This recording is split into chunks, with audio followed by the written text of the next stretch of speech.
and welcome to News OSU. I'm Phoenix Swum, and today is Tuesday, February 22nd. We're glad you're here with us. In Oklahoma, there are 9,500 children in foster care, with 5,243 approved foster homes in the state. Lions Meadows of Hope is a foster care agency in Stillwater that works to unite brothers and sisters in foster care while surrounding them with a community of hope. The Foster's Agency's newest project is a family center being built on Perkins and I-77. Jolie Salih found out more on how this new family center will impact the community and surrounding counties. As a certified foster care agency, Lions Meadows of Hope places foster children in homes in Stillwater, Perkins, Cushing, and other surrounding areas in Payne County. Just south of Perkins is the agency's community campus with a total of 5 foster homes. The vision for this land was to provide an opportunity for caring individuals to provide refuge and a place of community for foster children. It is nice to have the campus because, a lot of our families, if they live here in Stillwater and one of our homes are in Cushing, sometimes they don't call. We want them to be able to reach out to one another and know that they're not alone throughout the process. It really just provides like a warm family place. The agency's vision is continuing to grow and come to life as they recently celebrated the groundbreaking for a new family center. Lions Meadows of Hope places children and teens on this 160-acre lot of land. But a new addition is underway, and although this might just look like an empty lot of land, it is quite literally a meadow of hope. Development Coordinator Elizabeth Beck says strong family relationships are the foundation of healthy growth, especially for a child in foster care whose history of trauma has left them without a safe home. The Family Center will provide a place of community and healing, a place to gather and bring a sense of normalcy to foster children. Being labeled a foster kid or being labeled different, nobody wants that. We don't want that as a child, we don't want that as an adult, and so being able to come together and be in a class, in a karate class with other children that may have trauma, that may have experienced some similar things, to sit down and color and be in art class, and a lot of that's very therapeutic. The construction of the Family Center is expected to be completed by this summer. Lions Meadows of Hope is currently taking sponsorships, naming rights, and donations. For News OSU, I'm Jolie Salih. According to OSU University Health Services, COVID cases have gone down by 66% in the last 14 days. On February 7th, UHS reported 220 active COVID cases, whereas now OSU has reported 74 active cases. As COVID cases are on a decline, some states are starting to lift restrictions. Although this is a debatable topic throughout the nation, some people question if the pandemic will actually come to an end. It's no secret that some Americans are fed up with COVID restrictions. According to the CDC, COVID cases have declined by 43% nationwide in the past 7 days. Dr. Jeffrey Lawhead is the pediatric medical director of Northwestern Medicine. He says medically the pandemic is over.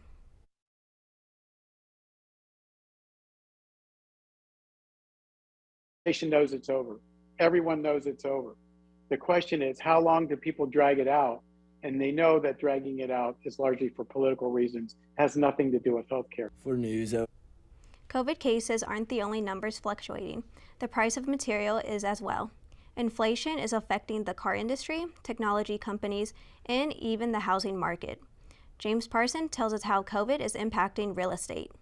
There are over 300 houses for sale in the Stillwater area.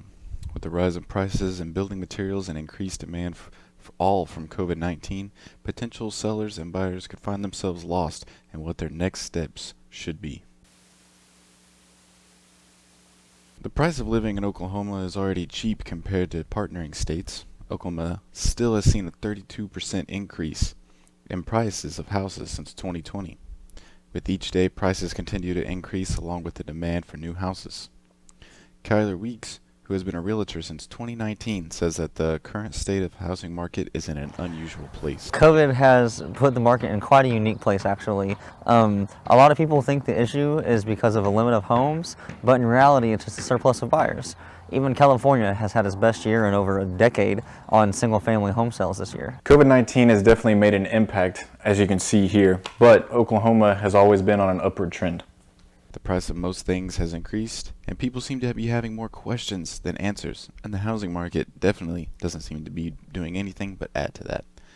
Kyler Weeks shares some of his experience and investment strategies as a young realtor. I see a lot of complaints about the rising prices in Oklahoma right now, but I still think it's a fantastic time to buy. A lot of things people are overlooking are the interest rates right now are phenomenal. You buy a $200,000 home at 3.75% interest, you're paying $122,000 in interest over that 30 years. But if you buy a $175,000 home at 5% interest, you're paying $155,000 in interest over that same 30 years. The house market is in a confusing state to many, and nobody really knows if and when it may return back to how it was. The only way us as everyday people can make a change is by not asking more money than your house is worth and start putting the steps in a direction of getting past all of what COVID-19 has affected. For News OSU, I'm James Parsons. Between inflation and the endemic, some people may experience different emotions. College students and their mental health have become a greater topic since the pandemic. With the university providing counseling services, students are getting their pets licensed as emotional support animals. Medical professionals can license a pet to be an ESA to help you through emotional times. Emotional support animals are allowed on campus housing free of charge. Some students who struggle with their mental health have realized that caring for a pet makes them feel more comfortable. Home to something else in the apartment, and not just an empty, dark, lonely home, right? Having an ESA comes with responsibilities and a time commitment that must be thought over before bringing your pet to campus. It's still recommended to seek professional help for your mental health and ask your doctor about how an ESA can benefit you. If you or someone you know are looking for professional help, the Student Counseling Center is located at 320 in the Student Union. There is a winter weather advisory for Wednesday and Thursday. Wednesday is cooling down quite a bit with a high of 25 and a low of 12 degrees. Make sure you bundle up and walk on your walk to class There is a 70% chance of snow on Wednesdays as well. Moving into Thursday, there's a 50% chance of snow with a high of 34 and a low of 18 degrees. Things will be warming up heading into the weekend as Friday shows a high of 36 and a low of 10 degrees. When snow and cold weather sweep through the state, it's important to know how to prepare. Rob Hill is the Stillwater Emergency Manager. He says if you plan on traveling in the snow, here are some reminders to stay safe. Making sure that if you're going to travel out of town that you let somebody know where you're going and how long you think it'll take. Set up a plan so that they know if they don't hear from you in a certain amount of time that they call you and try to establish where you're at or start the looking for you process. Hill recommends you to let your car warm up all the way and have all of your windows cleared before driving. Bundle up and stay warm. Temperatures will be warming back up this weekend as we look towards Friday. You can expect partly cloudy skies with a high of 36 and a low of 12 degrees. Heading into Saturday, there will continue to be partly cloudy skies with a high of 45 degrees and a low of 19, finishing the week off on Sunday with clear skies and a high of 57 and a low of 25 degrees. If you're in Stillwater this weekend and looking for something fun to do, head over to the airport. The OSU Flying Aggies are celebrating its 6th annual fly in this Saturday from 11 a.m. to 4 p.m. The event is at the OSU Flight Center and it's open to the public. You can RSVP at www.flyingaggies.com.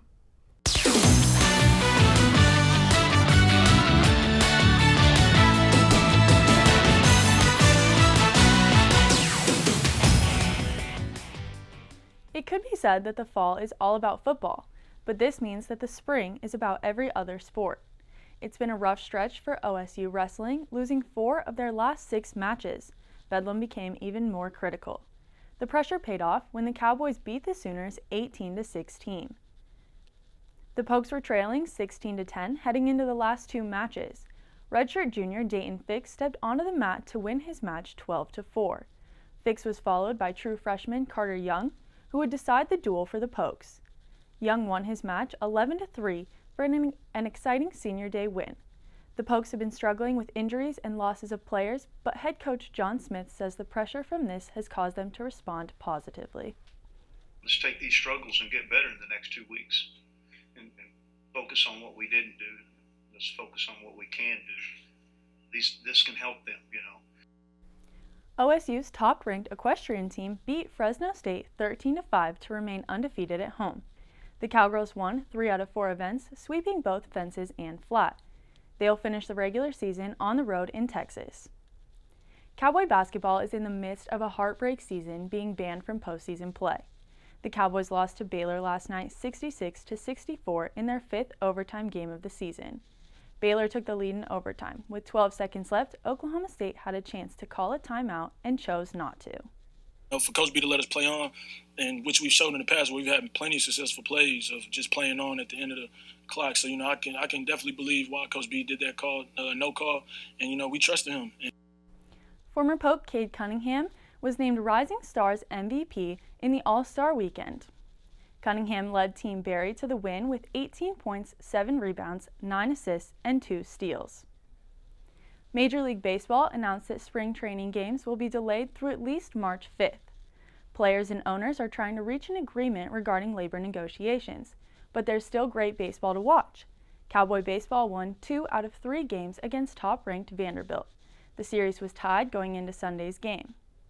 In a back-and-forth game, the Cowboys rallied in the 9th inning to win 7-5. Jake Thompson and Griffin Dorsching led the Cowboys offensively.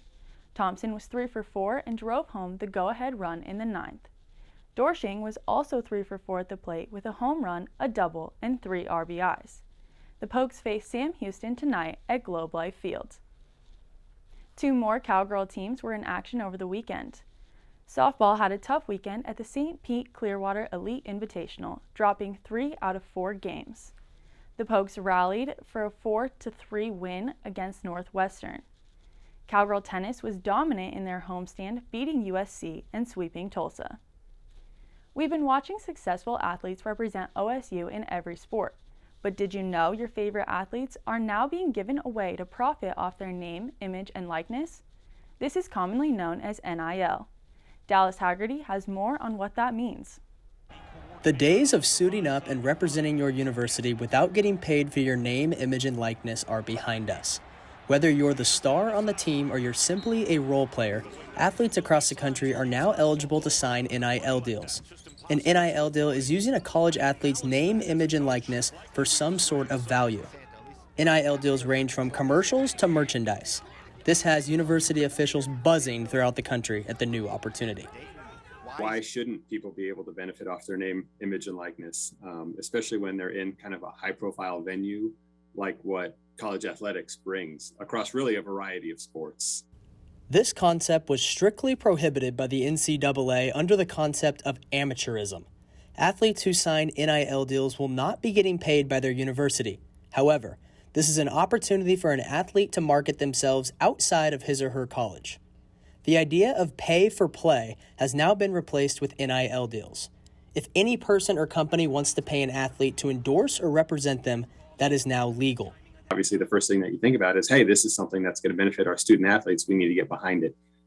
So I think that's kind of the way that it's been approached here. The basic guiding principle is this. Everything an athlete makes has to fit under the umbrella of fair market value. Athletes are required to disclose all NIL deals to their athletic compliance department to ensure that the deal is in compliance with state NIL laws. Athletes alike love the opportunity and look forward to earning extra money outside the bright lights. It's a great opportunity for me to be able to, get my name more out there. NIL deals are the future of NCAA sports. From throwing touchdown passes in the famous Boone Pickens Stadium just across the way to throwing acrobatic dunks down, it's safe to say that NIL deals are here to stay. For News OSU, I'm Dallas Haggerty. Cowboy baseball plays at home this weekend. Will they be throwing baseballs or snowballs? We'll have more on that next week. And that's all for News OSU. I'm Phoenix Plum. Stay safe, and we will see you next week.